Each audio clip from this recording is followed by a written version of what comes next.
ከዚህ በኋላ ለአንተ ጥይት አልተኩስም በኩርቱ ፌስታል ቀዘህንን አሸክሜ ግራቂጥን በቢላዋ ቆርጬ በደንበጫ ሚጥሚጣ እያበላው ልካል አስረግጬ ነው ማለት ተበትኗል ነው ምልኩ አሁን እሪ እያለ ነው ትግሬ በየቦታው ልቅሶ ነው ኤርትራውያን ምናምን ቋምጣው ነበር የ4 ኪሎን ስልጣን እንደገና ለመያዝ ይሄን ጅላጅል ኦሮሞ አታለው ሊገቡ እኔና ብሪጅስቶን ወደርና የታባት በቢሊዮን ብሮች ነው የፈሰሰው ብታውን ባታው 100 ሚሊዮን ዶላር አባሱት እስኪ ወደ 4 ኪሎ ለመመለስ ህወሓትና ሻዕቢያ ያወጡት ገንዘብ ነው ተራ ቲክቶከሮችን ሁሉ ቀጠሩ ተሳዳቢዎች ቀጠሩ እኛን ክብራችን የሚያዋርዱ ሁሉ ቀጠሩ በጣም ገንዘብ አፈሰሱ ሜዳ ላይ የከተማ መጽ ለማድረግ በአዲስ አበባ ውስጥ ቲክቶከሮች ሁሉ ቀጠሩ አልሆነም አከርካሪውን መታ ነው ደስ ይበላችሁ ስለዚህ ለቀሪው ህዝብ ትግሬ ለተባለ ትልቅ ህዝብ ሙዚቃ ጋብዛለሁ ትግሬ ራሱ ያሳደደ ሊበላቸው ተነስቶባቸዋል አይ ላቭ ዩ ትግሬ ለብልቡት ይሄንን ሻዕቢያና ወያኔ ኤርትራ ለአንተ አይጠቅም ኢሳያስ አንድ ትግርኛ እንጋብዛለን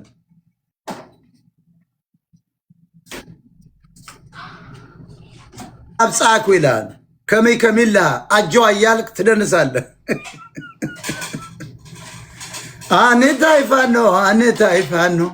አንታይፋኖ የደረሳችሁ ተሻገራችሁ እንዴና እንታይ ወዘመይ አንታይፋኖ ይሄንን ለከሰረው ፋኖ ምን ጋብዘው አንታይፋ ለህዋት ፋኖ ነው ያልኩ ፋኖማ አለ ፋኖማ ጀግና ነው ፋኖ እኮ ጀግና ነው ምንም ጥርጥር የለኝም ጎጃም በተለይ ከበላይ ዘለቀ በኋላ ተተኩሶ አያውቅም ምክንያቱም ተከቦ አያውቅም አሁን እንደ ጎጃም ያለ ተኳሽ አይቻላል ይሄንን የኦሮሞ ሸላ መረዳው ነነደው መሪዎች ናቸው ያበላሹት መሪዎችም ከተመለሱ ነው ችግር የለብኝ ፋኖማ ጀግና በእውነት እኔ ምን ዋሻለሁ ፋኖ ጀግና ሌባው ፋኖ ነው ያልቻለው ይሄ ቀረጥ የሚቀርጥ የሌባ የፋንድያ ልጅ አይ ጀግኖችም አሉ አንታ ፋኖ እንዴ ነበር ዘፈኑ አንታ ፋኖ የእናንተ ፋኖ ከስሯል ማይ ፍሬንድ ግን ልጋብዛቸው ላስታውሳችሁ እስኪ አንታዮች ትግሬ ከስረሻል በጉቺ በቤታ በቤቱ ብትመጭ እኔ አልመለስልሽም እያልኩ ነው በዘገየ ትንቀሳቀስ እኔ ማንም አለቀም ቂጥን ነው ምገርፍህ እኔ እኮ አንድ ሰው ነኝ ለጠልጥላለሁ እያልኩ ነው አንታይ እንጋብዛለን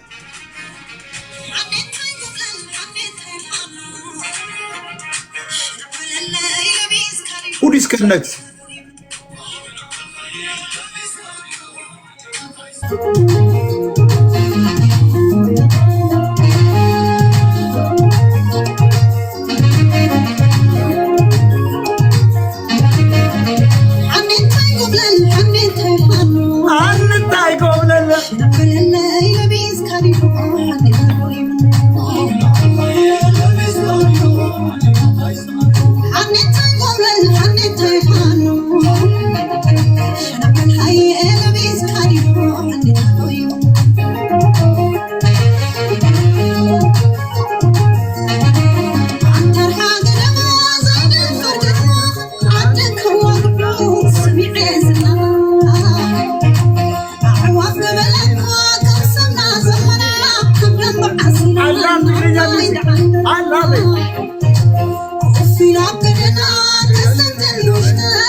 I don't care, I'm Ethiopian anyway. I'm not racist.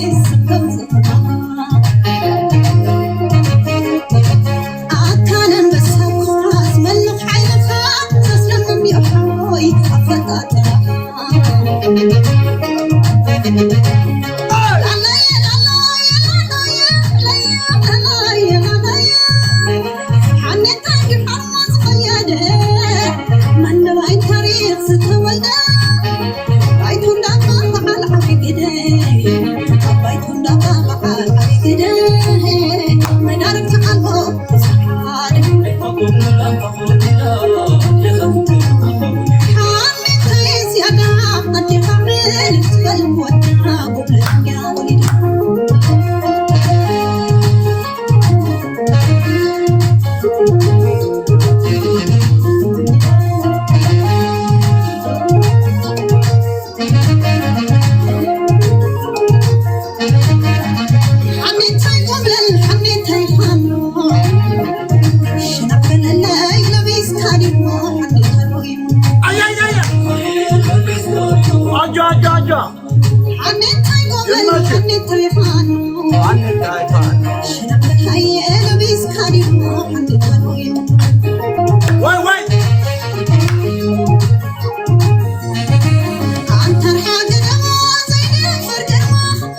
We don't care. We're Ethiopia.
አሁን ይሄንን መጥላት ይቻላል ግን በእውነት እኔ አዝናለሁ። አሁን ዘፈን መጥላት ይቻላል ወይ? ወያኔ ሻዕቢያን መጥላት ሌላ ጉዳይ፣ ትግርኛንና ትግሬን መጥላት ግን በጣም ይከብዳል። ኖ ህዝቡ እንደ ህዝብ ነው። እኔ I don't have any problem with Tigrayans። ደንቆሮ መሪ ህዋት ይሄ ሌባ ዘራፊ ይሄን ህዝብ ነው እንግዲህ ከኢትዮጵያ ከአማራው ከኦሮሞ የለጠለው። በጣም የሚገርም እኮ አላቤ በጣም ነው የሚመቸኝ። እኔ በቃ የትግርኛ ዘፈን ኢትዮጵያም እሱን ነው የምሰማው፣ ሌላ ምንም አልሰማም። ብዙም ኦሮሞኛ እንዳንዳሉ እነሱን እሰማለሁ፣ ትግርኛ ሞር እሰማለሁ፣ አዳምጣለሁ። በጣም ነው እንደውም አንዳንዶች የትግሬ ነው እንደ ይሉኛል። አላቤ እኔ እንደውም እግዚአብሔር ትንሽ ሲደብረው ትግሬን የፈጠረው ይመስለኛል። በጣም ይችላሉ ዘፈን። በቃ ህወሓት ጠግቦ ስለዘረፈና ስለጨፈጨፈ ትግሬን መጥላት አይቻልም ነው። አሁን ይህን ትግሬን ህወሓትን መሪዎቻቸውን ቀብረን ወደባችንን ይህን ኤርትራ ቂጡን ወግተን ከፍተን ኤርትራን ሙልጭ አርጎ በማስወጣት እንደገና ተንበርክከው መቀላቀል አለባቸው። የኤርትራ ህዝብ መልካም ነው። እውነቱን ልንገራቸው፣ ከኢትዮጵያ ሙልጭ አርገን ብናስወጣው ራሱ ይበለዋል ኢሳያስ። ቁርጥም አርጎ እባካቸው አማራ፣ ኦሮሞ፣ ትግሬ እኛ ህዝባችን አንፈልግም፣ አንድ ወረዳ ይዘን መቀጠል አንፈልግም ብለው ተመልስ። አሁን እኮ 2.5 ሚሊዮን ኤርትራዊ ገብተዋል። ለምን? ያ ዘላዮች እንዳሉ ሆነው በአብዛኛው ግን ምንም አይደለም ለመስራት የመጣ ነው። ስለዚህ አንድ ሀገር መሆን ይቻላል። እኔ መሪ ብሆን ወዲያው ነው የምቀላቅለው፣ በኃይል ነው የምቀላቅለው። ምንም ጥርጥር የለኝም። ኃይል ስልህ በኤርትራውያን ላይ አልተኩስም። የምተኩሰው የኢኮኖሚ ተኩስ ነው። በትግሬዎች ላይ ራሱ በወያኔ ላይ አልተኩስም፣ የኢኮኖሚ ተኩስ ነው። ልንገርህ፣ ጅቡቲን የኢኮኖሚ ተኩስ ነው የምተኩስበት። ወደ ጅቡቲ የሚሄደው የመጠጥ ውሃ ይቆማል፣ መብራት ይቆማል፣ ቋንጣ ይቆማል፣ ጤፍ ይቀራል፣ ጫት ይቀራል፣ ስንዴ ይቀራል። ሰላማዊ ሰልፍ እናት ሀገር ኢትዮጵያ ብሎ ይገባል። ኦኬ። ኤርትራን በሙሉ ቦርደር ስዘጋበት እናት ሀገር ኢትዮጵያ ይሻለኛል ብሎ ህዝቡ የዋህ ነው፣ ቀጥሮ ነው የሚመጣው። ደቡብ ሱዳን ማጠቃለል ይቻል ነበር። የሶማሌ ላንድን መያዝ ይቻል ነበር። ውዳቂ ነው። አሁን ራዕይ የሌለው ህዝብ ነው። በቃ ራዕይ የሌለው መሪ ነው። አብይ አህመድ ከ4 ኪሎ ውጭ አያስብም። ከአዲስ አበባ ከተማ ማብለጭለጭና ኦሮሚያ አንዳንድ ልማት ከማልማት ውጭ አማራን ማውደም፣ ትግሬን ማውደም ነው። በቃ ሌላ ነገር የለም። ደቡብን ማውደም ነው። ውሸቱም ነው። አንዳንድ ልማቶች የሚያሳይ አለማ እንዲባል ምርጫ እየመጣ ስለሆነ አሁን ደቡብ ሂዶ መነጽር አድርጎ ምናምን ለዚያም የለቀይ ባህር ምናልባት ከተዋጋን ወጣቱ እንዲከተለው እንጂ ኦሮሚያን ብቻ ነው እሱ። አገሩ ኦሮሚያ ናት ለአብይ አህመድ። እኔ ግን ራዕይ ያለኝ መሪ ነኝ። አብይ ባይዞይ የኔ ጫማ ጠራጊ እኮ አላደርገውም። ባይዞይ ምንም አንመጣጠን። በዚህ ሚዲያ ብዙ ጊዜ አላነሳውም፣ እሱ ስለማይመጥነን። ለእኔ የሚመጥኑኝ ደብረ ጽዮን ነው። ለእኔ የሚመጥነኝ ኢሳያስ አፈወርቂ ነው። አብይ አይመጥነኝ። አብይ አውቀዋለሁ፣ 7ኛ ክፍል እንዳቆም አውቀዋለሁ። በጣም ማይም ነው። አርቆ የሚያስብ ጂኦግራፊ ማያቅም፣ ሂስትሪ ማያቅም።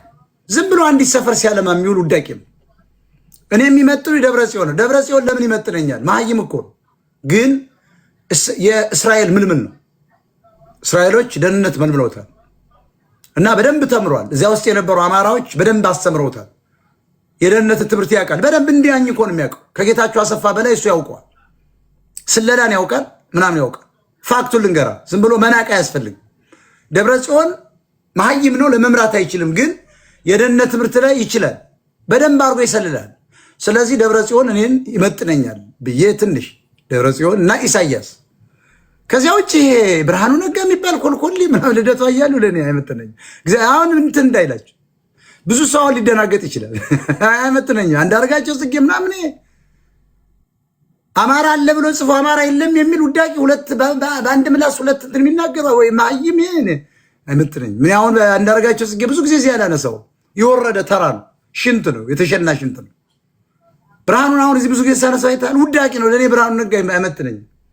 ቡልሺት አይራው ልደቱ አያለ ብዙ ጊዜ አላነሳውም። እዚህ ያነሳሁት ይሄ ህዝባዊ አመፅ ለማድረግ ምናምን ስለሚንቀሳቀስ ነው እንጂ አሁን ልደቱ ለእኔ ብዙም አይመጥነኝም። በእውነት ለብርጅስቶን አሁን ልደቱ እንዴት አድርጎ ይመጥናል? በእውነት